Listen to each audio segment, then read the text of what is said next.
All right, so for this video, I'm going to talk about the role of attention span in lucid dreaming, right? Because this is specifically for people who want to do a maintained awareness techniques, people who want to maintain their awareness all the way until they fall asleep. They want to get awake-induced lucid dream or awake-initiated lucid dream.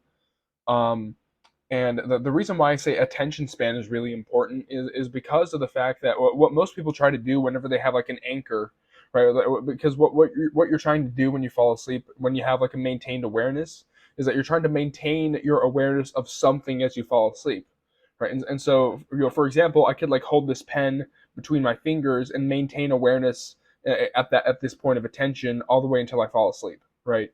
So the mistake that most people make and the mistake that I made for a long time was that I would try to focus on the anchor super hard, right? I would have an intense, focus on whatever the anchor was, and that's not the right way to do it because you're going to give yourself insomnia, right? And so the real solution to this is like, okay, what's the name of the game in order to maintain awareness is attention span. It's not how hard you can focus on it, it's how long can you focus on your anchor, right? And this is where you have to be patient, and you have to be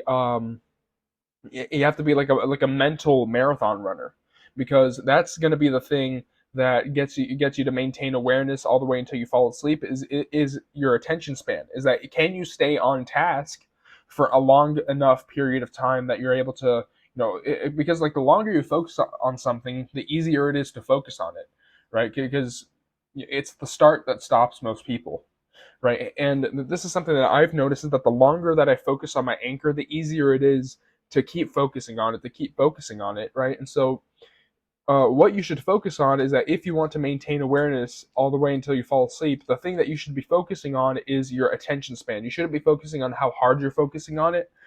You should focus on, retaining your awareness of it, focusing on the anchor for a long period of time. And yet again, there is a snowball effect where the longer you focus on the anchor, the easier it will be for you to fall asleep with awareness. And one of the other things too that's interesting is, as the saying goes, where attention goes, energy flows, right? So you can also think about this as like you're building up energy as you fall asleep.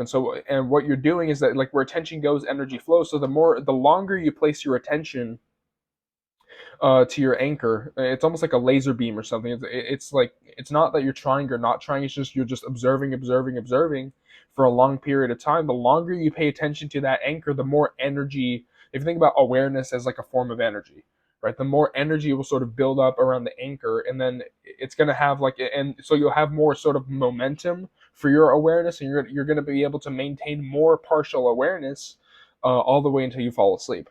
And so that seems to be the name of the game when it comes to maintaining awareness, when it comes to any anchor that you use in order to try to get lucid, is that it's all about attention span. It's not about hard focus, it's about long focus. How long can you focus on this thing? And you can have other distracting thoughts. You can have other, your random, because you need random thoughts in order to fall asleep. Don't get it twisted. Like, you don't need to only think about the anchor. Yet again, don't focus on intensity. Don't focus 110% of your CPU on the anchor. Your brain needs to execute other programs, so to speak. Right? If you think about it like a computer, right? Like different programs in the brain take up different percentages of your CPU. Different programs take up different gigabytes of RAM, right? And so what you don't want to do is to focus 110% of your attention on on the anchor like that. You want to retain the awareness for a long period of time. You want to keep that program sort of open as long as possible. And yet again, like the longer you focus on it, the easier it is to maintain your focus of it.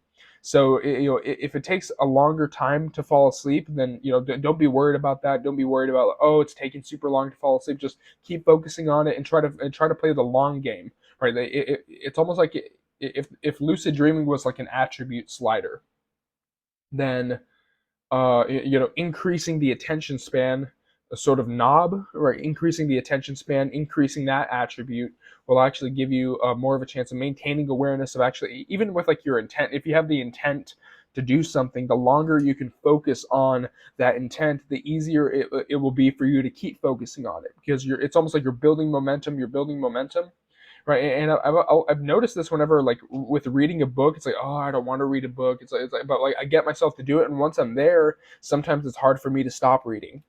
After I said I would stop, I'm like, okay, I'm gonna read one paragraph, and then I end up reading 2 pages, right? And so attention span plays a huge role in lucid dreaming. Is like, how long can you stay on task, and being patient with it, and just realizing that you're not trying to focus on something with intensity and trying to force yourself to fall asleep, because that's another mistake too, is trying to induce sleep, trying to make yourself fall asleep. Like, sleep is something that happens to you. It's circadian rhythm. It's something that you wait for. It's not something that you can really control.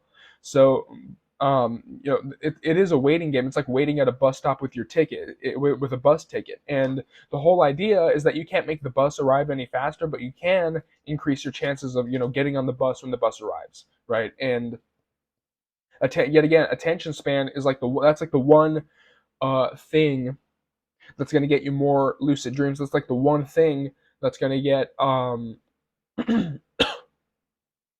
that's the one thing that's going to like increase your chances of maintaining awareness, is attention span. How long can you focus on something without getting distracted and losing focus, right? Because that's really, because you'd be surprised how little focus you actually need in order to maintain awareness. And it's not, and this is like a problem that I've encountered, which is like, oh, okay, I'm focusing on it passively, but I keep losing awareness. I keep getting into the dream, and I don't know what I'm doing wrong. But as it turns out, it's not that I wasn't focusing hard enough. It's that I wasn't focusing long enough. I wasn't being patient enough to focus on it for like the next 15 minutes, for the next 30 minutes.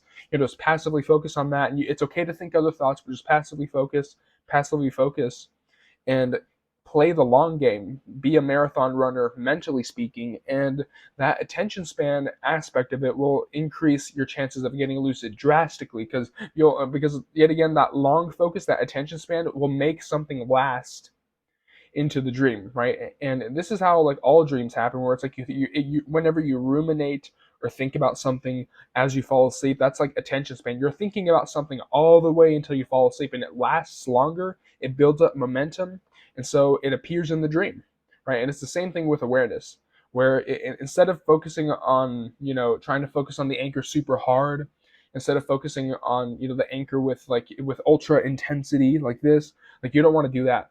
What you want to do is you want to focus on your attention span. Is like, it's almost like, what's your one job as a maintained awareness lucid dreamer? What's your one job? Your one job is to have your attention span on something. It doesn't matter what it is, because awareness has a carryover value, right? Awareness is like it's like a pound of feathers versus a pound of steel, right? They're both the same value. It doesn't matter what you're aware of necessarily, because you can use basically anything as an anchor. Like the weight of your blanket on your body, like the sound of your box fan in your room, the blackness behind your eyelids. But the thing is, and some people will be able to focus on some things easier than others.